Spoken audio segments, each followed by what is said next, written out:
Hello guys, magandang umaga po sa iyo lahat, o diba? So, kagising na ni Kindness, and then late na ang gising namin kasi nga madaling araw kami nakawi galing sa pamimingwit. Ayan po, so dumiretso ako sa mga tanim. Sa dito rin yung husband ko kasi nga lilisa namin yung isda na kuha namin.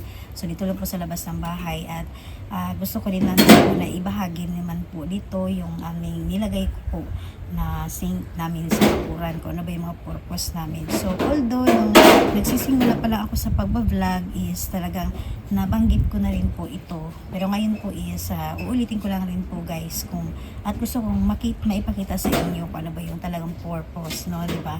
Iba kasi yung akto nakikita nyo, katulad po na paglilinis namin ngayon ng isda. At higit sa lahat, update ko naman rin po kayo sa aking mga tanim, buyog-buyog kayo mga kakain nyo. Ayan, and then lamig po kayo ang tulog ni Kindness. So alam mo yung galing tayo sa medyo mahabang biyahe, and then naman humit, pag-uwi sa bahay, ang sarap talaga ng tulog ko guys. Alam niyo po ba, parang tuloy-tuloy nakakain talaga ako mga kakain. Okay, so yan po, at ibahagi ko po sa inyo mga kakain. Alright po mga kakain, so ngayon nandito po ako sa labas ng bahay namin, no, sa ating bakuran. So short story lang po. So nung pinagawa ko po yung bahay, pinasadya ko po talaga na palagyan namin ng sink dito sa labas ng ating bahay, sa bakuran po mismo, dahil po since malaking pamilya kami dito sa Japan, once na magluto-luto kami sa labas o mag-barbecue, may source kami ng tubig dito at pwedeng maghugas. At higit sa lahat, since mahilig kami sa fishing, kaya isa rin ito guys sa nakaplano na sa amin na dito maglinis ng isda.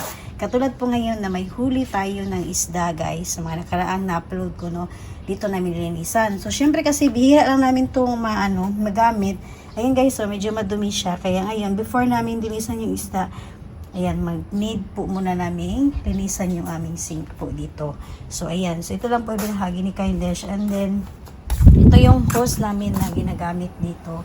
And then, papalitan namin ito ng, meron kasi kaming extra hose din na hindi namin to nagamit bago pa rin po ito mga kakain. Kaya ito papalitan po namin guys. Yan, so although ito hindi po ito sira mga kakain na.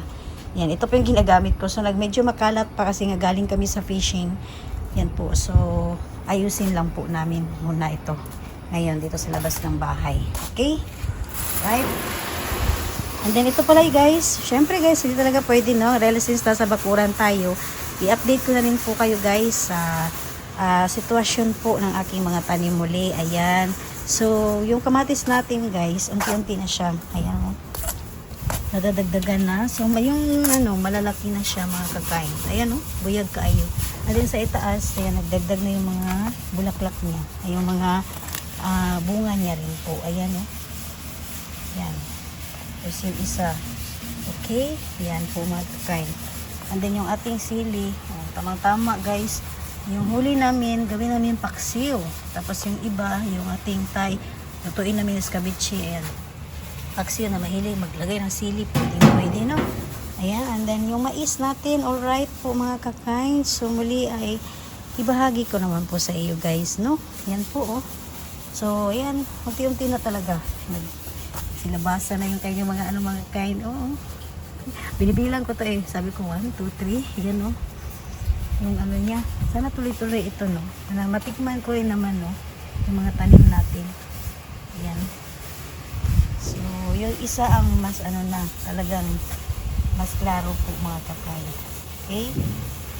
Yan. So makalingaw, no. So kung wala po sa balay, nag-fishing me. At higit sa lahat yung ating talong po. Super yung ating eggplant talaga.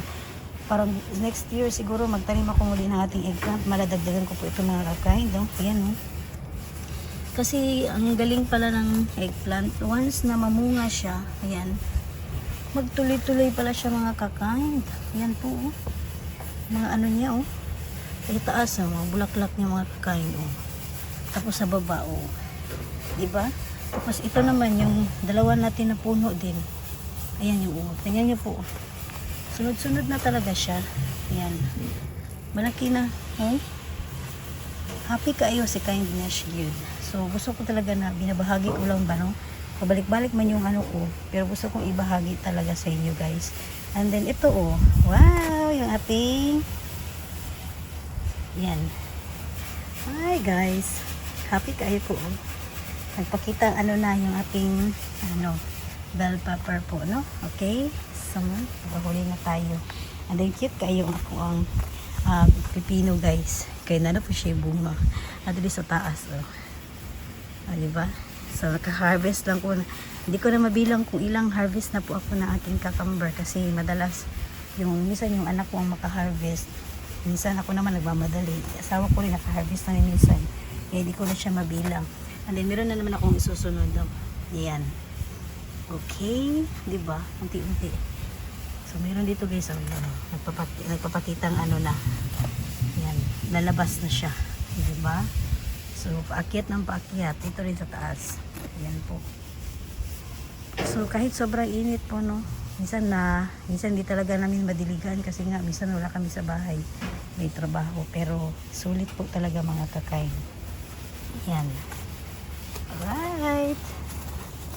So dito tayo guys, silipin natin muli.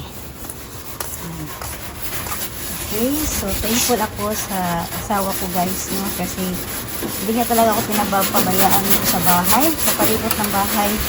Siya talaga yan, nag-a-assist talaga yan kay Kindness sa lahat po dito sa palibot ng bahay at loob at labas talaga. Nandiyan po yan nakaka-alalay permanente. Yan. Tapos, muna siya, nagkatag-katag pa kay paugahon pa na muna siya mga kakain. Kituwad na mo nagtuyo. Kay galing sa dagat tayo Kailangan maano yan. Yan, mga kagamitan pa. So, nandito pa yung isda. Hindi yan nasira dahil marami pong yelo yan nilagay namin bago kami umuwi. Yan. May kami. And then update ko guys sa aking mangga. Kaway-kaway na. Yan bangga na akong mangga mga kakain. Bigyan ay dahon. Tapos kini siya. Alright. Yan. Akong tangilad gibuhi. Nabuhi na siya dito. Kaya giimot na mo dito sa likuran ng bahay. Ayan. Pero okay na siya. Pero yung doon naman, meron din po doon. Yan, tignan natin, diba? So, kalabas na yung generator natin mga kakain. Kailangan pa talagang linisan guys. Nagkalat pa. May uling tayo dito na isang box. Hindi pa yan nagamit. Kasi nga, pag summer sa Japan, ready ka na kapag mag-yaya ng mga ng tawag nito, ng magsabi ng pamilya, punta tayo sa sapa, punta tayo sa dagat, at least ready na. So, ayan ang natin, lemongrass natin na nilagay po sa paso. Yan, update. Ito yung update ko. So, bukon makasabaw na po tagmanukan Tapos yung ating orange. Ayan. So, talagang binangangagat sa kanya guys. Ayan, tingnan mo yung dahon. Pack na pack talaga ang mga dahon. So, lalagyan ko to ng mamaya para yung lupa mismo. Para hindi para at least mabuhay naman before taglamig.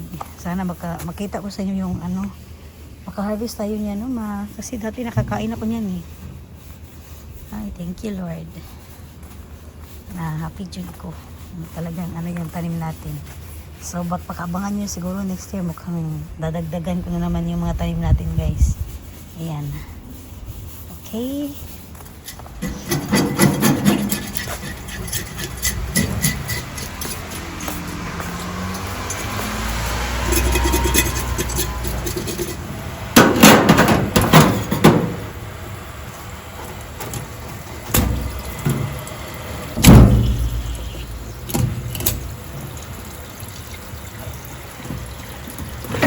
Alright guys, linisan muna namin yung aming mga huli po na isda. Ayan, ito po yung napakaganda na purpose natin dapat may sink po tayo sa labas ng ating bahay. So lalo na ang mga kaliskis nito, yung mga himbis ba, tatawagan na. Ayan. So, linis-linis na tayo mga kakain. So, feeling thankful kay si Kindness guys, kaysa bilhin natin to, At higit sa lahat po mga kakain, iba talaga yung feeling na tayo mismo ang nakahuli ng isda na magiging ulam na po natin. Diba? Bongga kaayo ang huli natin guys. Sus! So, ang gagawin ni Kindness nito na luto is sweet and sour po. Yan. Salukin siya. Yan. Sayang kasi yung ating bell pepper hindi pa malalaki, pa lang this time. Dahil babalik at babalik at mamimigit pa rin kami mga kakain. Okay. Ha? Weird kayo siya. Nahuli natin. So, ito lang guys, ibahagi ko lang po, no? Sa mga balak po na kumuha ng bahay sa Japan, pwede po kayo mapalagay po nito ng inyong sink po dito sa ating bakuran. So, gamit na gamit siya guys, lalo na kapag katulad dito at kung may mag-barbecue kayo ng pamilya, dito lang kayo maghugas at ano pa man. Okay? Alright! Alright guys, so ako na po yung mapaalam sa inyong lahat. Maraming salamat po sa inyong panonood at sana isa po ito guys na nakapag bigay ako ng informasyon lalo na po sa mga kabayan ko po dito sa Japan na pwede po kayong maglagay ng sink po dito mismo sa labas ng sa ating bakuran po. Ayan, so kayo po ang magde-decide niyan kung depende kasi yan sa forma ng bahay. So kami, ayan, tips ko lang po, dito namin sa harap siya mismo, ayan, kasi may bubong. Yan, may bubong siya habang maglilinis tayo, okay? And then, para before po gawin yung bahay nyo, may yung source kasi ang pinaka-importante niyan, yung simula talaga, no, yung source ng tubig, ayan. So, dapat, pag nagplano na kayong kumuha ng bahay, tapos tingnan nyo rin yung, kumbaga ano yung itsura ng bahay nyo. Yan po. Saan banda yung garage nyo, kung palagay kayo ng bubong, ayan. So, dapat nakaplano po yan mga kakain. Okay? Alright po mga kakain. Ako muna yung paalam sa inyong lahat. Yan po. Maraming salamat po talaga. And please po, dahil summer na po sa Japan, abangan nyo rin po ang aking mga susunod na ma-upload na videos. Bye guys! And thank you for watching po.